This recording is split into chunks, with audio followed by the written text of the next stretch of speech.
Tuberkulosis atau penyakit TBC ialah penyakit menular akibat infeksi bakteri yang menyerang organ paru-paru. Penyakit yang ditandai dengan gejala batuk secara terus-menerus ini ternyata masuk dalam kategori salah satu penyakit yang paling banyak menyebabkan kematian dan menular di dunia loh. Yang paling menyedihkan ialah Indonesia masuk dalam urutan ketiga dengan kasus TBC tertinggi di dunia setelah India dan juga Cina.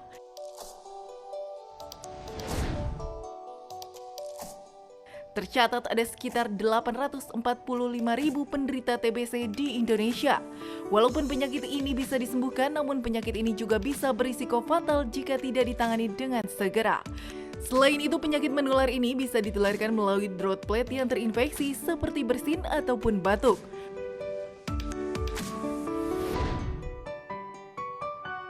Untuk itu penting mulai sekarang kita melakukan pencegahan agar meminimalisir penularannya. Sebab TBC ternyata bisa menyebabkan komplikasi pada organ lainnya.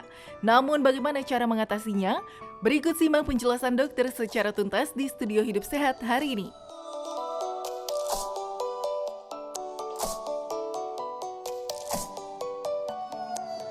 Ya, Mirsa, Anda harus tahu bahwa batuk-batuk, demam yang ya begitu-begitu aja, lalu mungkin orang turun berat badan, kadang-kadang karena jadi kurus, mereka pertama seneng, lama-lama bingung, kok turun terus berat badannya. Lalu orang-orang yang mungkin kena infeksi tiba-tiba, kena infeksinya ke otak, ada yang ke tulang, itu mungkin saja ada infeksi TBC, karena Indonesia adalah salah satu negara yang mungkin termasuk 3 besar di dunia paling tinggi. Dan akhirnya banyak aktif orang TBC di Indonesia. Kali ini kita akan membahas masalah penting ini bersama dengan Brigjen TNI Dr. Dewi Puspitorini, spesialis paru. Selamat pagi. Selamat pagi, dokter. Selamat pagi.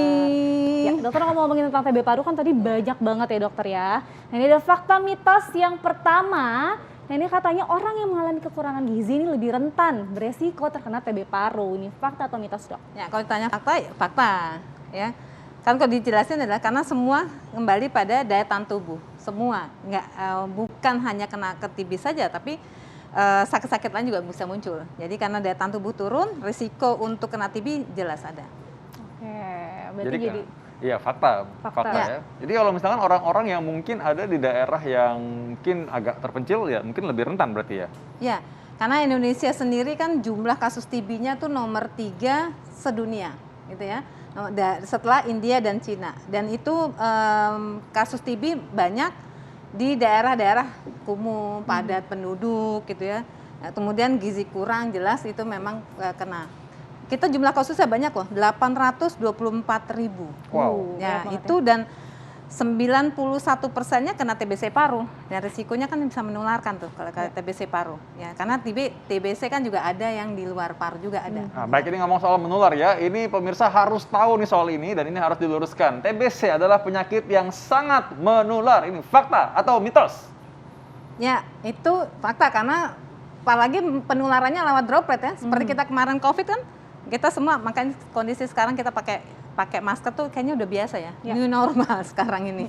Jadi itu fakta untuk menyebar dari TBC-nya. Nah, itu jadi melalui penyebaran ya. Kadang-kadang mungkin sekarang karena udah terbiasa pakai masker, orang mungkin nggak sadar dulu kita mungkin sebenarnya sembrono juga tuh dalam satu angkot gitu misalnya. Ya mungkin dengan TBC kita batuk-batuk kita diam aja. Ya gitu. Nah, sebenarnya penularan lewat mana yang dibilang sangat menular itu? Ya. Jadi TBC tadi kan saya sampaikan bahwa TBC itu ada TBC paru dan TBC di luar paru. Yang di luar paru tuh tadi disebutkan TBC otak, TBC di kelenjar, TBC di kantong jantung, TBC di kandung kemih, di ginjal, di saluran cerna, di kulit, di tulang tuh ada. Tapi yang kalau di luar paru penularannya kan tidak sama dengan TBC paru. Namanya TBC paru berarti lewat droplet atau lewat aerosol yang dari penderita yang sedang terinfeksi oleh Mycobacterium tuberculosis. Disitulah menularkan, kemudian kalau terhirup oleh orang sekitarnya, dia akan masuk. Nanti kembali, begitu masuk, kalau daya tahan tubuhnya nggak bagus, masuklah dia berkembang di dalam. Tapi kalau daya tahan tubuhnya bagus, dia pasti akan dilawan oleh tentara-tentara di dalam tubuhnya, oleh mekanisme pertahanan tubuh. Tentaranya loreng ya mesti ya. Nah, dok, ini supaya pemirsa lebih paham lagi ya, satu ruangan ada orang batuk-batuk dan dia TBC. Kita dalam ruangan yang sama tertular bisa berarti? Bisa. Makanya kalau kita lihat ada yang bilang gini, "Bapak saya TBC." Kok saya TBC berarti saya turunan ya TBC itu bukan, tapi karena lingkungan padat, ventilasi kurang, kan kalau kerja tadi berdekatan itu bisa kena. Karena apa? Dropletnya nyampe ke kita, masuk lah gitu. Oke, jadi bukan keturunan tapi memang ketularan ya dokter ya. Iya. Nah tadi kan TB kan ditularkan lewat droplet ya dok ya. Iya. Nah, kalau misalnya tadi dalam satu keluarga nih bapaknya punya TB nih, apakah perlu orang rumah itu memisahkan alat makan seperti itu dok? Ya, kalau sudah dibersihkan, dicuci maksud saya, dicuci itu nggak apa-apa ya. Nah, tapi kalau misalkan tidur, sebaiknya kalau ada anggota yang kena TBC, sebaiknya untuk tidurnya jangan bareng dulu sampai pengobatannya hampir tuntas. Oh, berarti ya. harus pisah tidurnya ya, dok Tapi ya, kalau nggak satu makan kamar. sendok, kalau udah dicuci ya oke. Yang seringnya kan gini, misalkan ibunya sakit TBC gitu, terus anaknya Bu minta dong, nah itu yang nggak boleh. Ya karena apa, kita nggak tahu kan udah dalam piringnya itu. Jadi memang, tapi kalau udah dicuci, itu nggak apa-apa. Untuk sendok, piring, garpunya, gelas gitu nggak apa-apa. Asal dicuci ya. pakai Cuci, ya. iya dicuci, cuci, dok, tapi ya. jangan makan bareng Iya, gitu. jangan makan Jangan bareng makan juga satu gitu. piring ya. Oke, baik dokter. Nah ini juga selain tadi daya tahan tubuh yang rendah ya dokter, ini ada suatu pendapat. Katanya orang dengan sistem kekebalan tubuh yang lemah, seperti contohnya bayi, anak kecil, lansia, penderita HIV atau AIDS, diabetes, kanker, dan gagal ginjal juga ini lebih memiliki resiko tinggi terkena TBC. Ini fakta atau mitos? Ya, itu fakta. Ya, karena kembali lagi pada bahwa itu semua dengan kondisi daya tahan tubuh yang rendah. Oke, Ya, daya itu tahan tubuh fakta. rendah berarti harus benar-benar dijaga ya. Kita harus Ya. tahu kelompok-kelompok mana yang rentan ya dokter ya. Betul. Oke. Nah, kalau orang-orang tertentu yang mungkin belum terlalu senior usianya tapi punya penyakit tertentu, misalnya apa yang mesti hati-hati? Jadi kalau untuk kasus yang kita nih, sekarang makanan banyak fast food ya, hati-hati nih soalnya kan. Kemudian kita hanya lihat kenyangnya tapi tidak lihat gizi seimbang. Yang penting kan gizi seimbang saat ini untuk bisa menjaga daya tahan tubuh kita yang baik. Dengan daya tahan tubuh kita yang baik, siapapun mudah-mudahan akan tetap terjaga. Ditambah tadi kalau olahraga teratur. Ya, pada orang dewasa kalau tidak menjaga makanannya akan mengganggu sistem metabolisme dalam tubuhnya. Ginjal saja bisa masalah, gitu ya. Hati juga bisa masalah kalau kita salah makan. Itu tadi. Jadi tetap semua adalah gizi seimbang agar tubuh kita bisa bekerja dengan baik. Kayak mobil, mesinnya juga harus bagus. Kita pakai apa nih isi dari BBM yang bagus kan begitu. Gitu. Iya. Ya, jadi untuk asupan makanan gizi yang bagus itu bukan dari banyaknya, tapi apa yang kita makan ya dokter ya? Gizi seimbang. Gizi seimbang itu penting banget. Oke. Nah, ini ada orang-orang yang mungkin nggak tahu ya, kalau misalkan dia nggak pernah cek nih, nggak pernah tahu. Ada berapa kali pasien itu dia nggak ada gejala kata dia, ternyata dites, oh ternyata kok ada, atau dia nggak sengaja foto ronsen, ternyata ada nih bekasnya. Itu memang harus dijelaskan kepada pemirsa bahwa itu mungkin terjadi dokter. Ya betul. Indonesia jumlah kasus TB-nya nomor 3 di dunia. Jadi artinya saya kalau bilang sama pasien, saya ada kuman TBC, saya bilang gitu. Semua ada kuman. Cuman semua terkurung di dalam tubuh kita oleh dia posisi tidur. Kumannya tidur, dorman, tidur dikurung oleh pertahanan tubuh kita.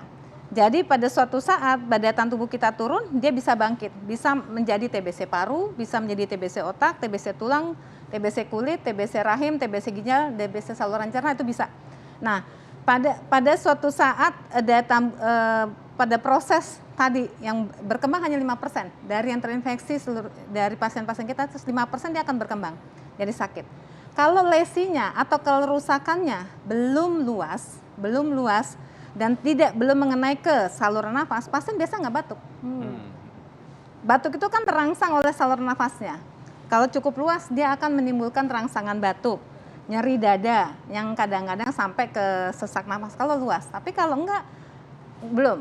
Nah, banyak ditemukan pada saat screening, pada saat medical check up. Di situ memang banyak ketemuan. Tapi radiologi atau ronsen torak kan bukan penegakan diagnostik secara pasti, harus diperiksa dahaknya. Kadang karena kita mesti lihat, oh ronsennya ini adalah bekas TB, bekas TBC yang hanya bentuknya garis-garis. Jadi bukan bentuk bercak-bercak atau infiltrat yang kita bilang, yang memang menyatakan atau kesan lebih kepada TB aktif. Dan itu harus dibuktikan dengan pemeriksaan dahak. Tidak bisa mendiagnosis TB hanya lihat dari ronsen torak. Harus dengan gold standarnya adalah dengan sputum dahak. Tadi ngomongin batuk ya dokter ya. Nah katanya juga batuk merupakan yang lebih dari 3 minggu. Ini merupakan tanda gejala dari TB. Ini fakta atau mitos dok? Ya, kalau lihat definisi adalah batuk yang lebih dari 2 minggu. Nah, lebih dari 2 minggu patut dicurigai.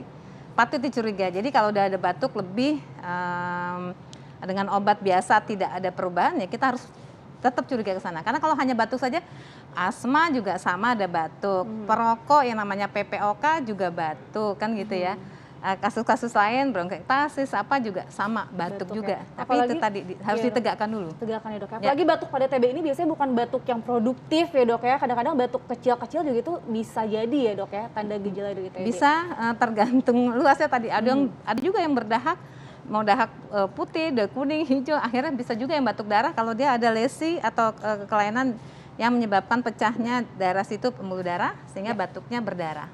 Nah, dokter, ini pertanyaan yang penting yang selalu ditanyakan sebenarnya. Ini sebenarnya TBC ini bisa sembuh atau tidak? Tapi jangan jawab dulu, kita akan kembali sesaat lagi.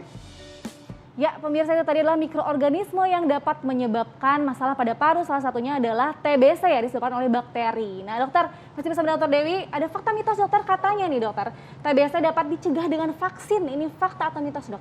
Ya, vaksin BCG ya, Bacillus Calmette-Guerin itu sebaiknya diberikan pada bayi di bawah 2 bulan. Tetapi kalau misalkan setelah dewasa ternyata dia kelupaan, padahal itu wajib. Untuk anak-anak kecil atau bayi ya, dalam hal ini adalah wajib dilakukan. Nah, tapi mungkin terlewat, kita nggak tahu, mungkin di daerah yang jauh. Kemudian sekarang setelah dewasa satu rumahnya ada, ya itu bisa dilakukan. Oke, bisa dilakukan. Jadi fakta ya dokter ya, dapat dicegah dengan vaksin itu ya dok ya. Dan ini vaksin ini tadi mencegah sampai sakit atau mencegah sampai sakit berat? Untuk menjadi sakit saat ini, walaupun kita sudah diwajibkan untuk vaksin, kenyataannya kan kita masih tetap kena nih. Iya. Kenapa tadi? Ada faktor-faktor lain yang berperan untuk munculnya atau kita menjadi terkena dan sakit. Itu tadi, daya tahan tubuh yang lemah, kita merokok gitu ya, pola hidup yang tidak sehat, PHBS-nya, pola hidup bersih dan sehat itu tidak dilaksanakan, lingkungan yang padat, ventilasi kurang, itu menjadi salah satu faktor, beberapa faktor maksudnya yang bisa memunculkan seseorang itu jadi sakit gitu. Dan soal beratnya bagaimana luasnya infeksi Mycobacterium tuberculosis yang menginfeksi ke paru. Kan ada yang lesinya kelainannya ringan sehingga keluhannya mungkin hanya batuk-batuk atau tadi seperti ketemunya di screening gitu, tidak ada keluhan. Ada juga yang lesinya luas, nah itu keluhannya pasti akan banyak sesuai dengan besarnya kelainan di dalam parunya. Nah, baik. Jadi kalau gitu ya intinya ya memang kita harus tetap menjaga juga supaya tubuh kita daya tahan kuat juga. Jadi kalaupun terinfeksi ya kita bisa melawan dengan tentara-tentara yang tubuh kita gitu katanya tadi ya. Betul Nah, sekali. dokter, ini kan kita bahas mengenai pengobatan ya. Kita memberikan harapan nih bagi orang bahwa TBC ini bisa disembuhkan dengan pengobatan. Tapi ini kita bahas dulu fakta atau mitos yang beredar nih. Katanya kalau pengobatan TBC ini diobati selama 6 bulan. Fakta atau mitos? Ya, minimal 6 bulan. Minimal 6 bulan ya, Fakta fakta memang. ya? Ya, karena bisa lebih ya. Bisa lebih dari 6 Bisa bulan. lebih dari 6 bulan. Contoh TB di luar paru saja itu bisa sampai 12 bulan. Atau TB yang resisten, oh itu lebih lama lagi tuh. Jadi mudah-mudahan jangan sampailah kita kena kuman TBC gara-gara lengah kita. Lengah dengan anggota keluarga. Jadi kalau itu perlunya kepedulian. Yeah. Kalau di anggota di rumah ada yang kena TBC, jangan takut. Jangan malu juga, karena apa? Kita masih ada nih stigma negatif kalau kuman TBC dijauhi. Enggak, jangan. Justru diajak untuk berobat, diawasi, ada nama PMO, pengawas minum obat, diawasi dia minum obatnya harus benar, menelan obatnya harus benar. Karena ada juga minum tapi obatnya taruh di balidah. Oh gitu. Nggak boleh itu ya. Nggak boleh minum ya. Makanya namanya jadi pengawas menelan obat, harus benar-benar sampai ketelan itu. Sampai ketelan obatnya. Sampai ya. ketelan. Baik, jadi sebenarnya kabar bagusnya nih, TBC ini bisa terdeteksi, ada vaksinnya dan ada obatnya, ya bisa disembuhkan berarti ya. Betul, Nah, betul. baik, jadi kalau kita memberikan harapan bahwa orang-orang minum obat itu kadang-kadang mungkin nggak enak ya dokter. Mungkin dokter bisa kasih motivasi sedikit aja. Ya, jadi yang pasti TBC itu ada obatnya, bisa sembuh, ya gitu. Jadi yang penting tadi niat kita juga harus menjaga lingkungan rumah, anggota keluarga kita agar tidak sakit. Karena kalau udah kena TBC tidak nyaman, mengganggu aktivitas. Kalau yang sakit jari, mungkin kalau sampai dipotong masih bisa nulis gitu ya. Tapi kalau udah kena organ paru sampai luas, kita nggak bisa nafas, nggak bisa olahraga, nggak bisa aktivitas. Jadi pola hidup bersih sehat harus dilaksanakan. Kita peduli dengan yang namanya TBC, mudah-mudahan kita bisa Indonesia bisa mengeliminasi TBC di tahun 2030. Amin. Eliminasi itu Mudah-mudahan, menghilangkan ya. TBC di ya. tahun 2030. Tapi itu tadi perlu kepedulian kita semua. Jangan takut atau hilangkan stigma negatif tentang TBC. Karena kalau stigma negatif orang malah jadi nggak berobat.